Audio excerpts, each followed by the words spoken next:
Umbatha usifunela ubabekazi ayikho nje lento yakhe. He's jealous, he's screaming, I want you for myself. Lily has not started therapy while Umondli risked everything for her. And the police are still digging into the case. Umondli had to call them to order. Kugqekeziwe will trailblazers and Mlambo is not okay. Hi, welcome to my channel. Here's an update on Uzalo.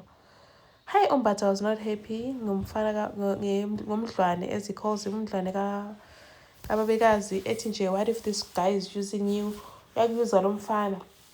Mina ngijola nabantu abanemali, adoli nama-parasites abafuna imali yami. Ababekazi keep saying how kanjani, because I'm not even taking him to restaurants. Unomona wena unesikhwele vele nje izinto ambala sikhuluma Umbatha ekhuluma ngazo nje, it just screams I want you for myself. I've been wondering why they live together bengathandani, because it's clear ukuthi there's no way now Umbatha uyabonisa ukuthi akafuni ubabekazi abe with someone else because uyamfuna yena. Now the cops are busy digging into the case kaXaba. Ulili, they want to know what really happened, why uTunjezo Dujule ubani, they suspect Ulili shot him. Now they're busy digging through this case. Ulili meets up with Mondli. Umondli wants to know if he started therapy. Ulili is still dragging her feet. Uthi yena nje akatholi therapist right. Umondli athi kanjani ngi-risk everything for you. I even risked my entire career for wena. So you need to get a therapy. Choose one and go for your counseling sessions. And then now Ulili tells him ukuthi uzoya before the end of the week. But now she's worried because uMazibuko noMsomi are digging into the case. They paid her a visit. Kwabo endlini. Umondli athi for what ke manje wenza kanjani? But they want to know ngecase kanjeza ukuthi Njezo udujule njani. They even asking ama-neighbors ukuthi kwenzakaleni. Yo umondli waqasuka wavela wathi yazini sho kahle ukuclear ukuthi akekho nje umuntu ongilalelayo. Ulili says ukuthi yazi it's only a matter of time before people find the truth, Captain. And this won't look good for Umondli because he covered a crime for Ulili. And this won't end well for his career. Umondli then decided to call the cops, to call them to order, kanjani, because I told you to let this case go, but they're still continuing. But Captain, we just want to find out what's going on. Umondli athi, yay, ngitshele kahle ukuthi you must drop this case. Kodwa mameli, now you guys don't listen. I'm telling you this for the last time.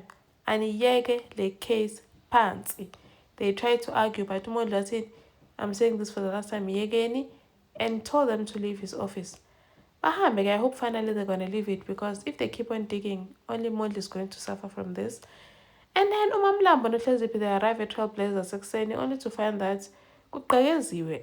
But even it's not just kugqekezwa, because this person vandalized the place, threw things upside down. They stole amabhodwe, food parcels, even ama-designs ngengane kaMondli. Now they're thinking, what are we going to tell the kids? What are we going to do? Mamlam is not okay at all, because ingane zilambile, what are they going to eat when the food parcels are gone? Umamlambo noHlezipi, they go to the police station to report the case. Unyawo made things worse ethi nje akazi bazoqalaphi, because there's a whole lot of fingerprints in that area. Kuzothatha isikhathi eside nje. Yo avela kuqasuka uMamlambo athi uyafila apha, uyifila wena. You don't want to do your job, or maybe usebenza nalabantu who came to ukugqekeza Trailblazers. Umondli azi ukuthi no man there's like umsindo, and comes to find out what's going on. Kwenzakalani Mamlambo? Bamtshele ke ukuthi yazini kugqekeziwe Trailblazers, even nama-designs kaSibongiseni athethe nje wonke. And then lo muntu lo is lazy to work, ubuzitshela ngedector isikhathi eside, while abantwana have nothing at all, because they took everything, even the pots. Yes, umuntu bezela came to clean up Trailblazers yonke the center, because how is that breaking in when they take everything and vandalize the property? It's so sad, because that's a place where the kids come and eat, and it's a safe space for them. Now it's all gone because of umuntu ofike decided nje ukuthi uzohamba yaqhakeza lapha. Then Umondli decides going to go talk to them azokuthi kwenzakalani, because unyawo ubusy nje flabbergasted akenzi lutho. And then this girl uMbalenhle is busy planning a Mother's Day event. Upartnerishe ne-KMH FM, uFlava no Soul Beyonce, they're there to discuss the logistics, how they're going to do this whole thing. As amnika nama-ideas ukuthi she must get ama-guest speakers azokhuluma nje eqhuqhuzela umama, someone who's an all-rounder, umama osebenzayo, an entrepreneur, a businesswoman, like umuntu nje ozimele. And then she's busy even preparing hampers or gift sets that she's going to give. Nkazumulo comes there, she tries to fill him in about what she's planning for Mother's Day. Nkazumulo seems like she does not even care, which left her a bit broken because why is he not entertaining her? But uPrince athi don't feel bad. Umphathi uyabona nje, umphathi omncane uBaby Junior uyabona ukuthi wena uyasebenza, just that nje it's like there's a whole lot of things going in his mind.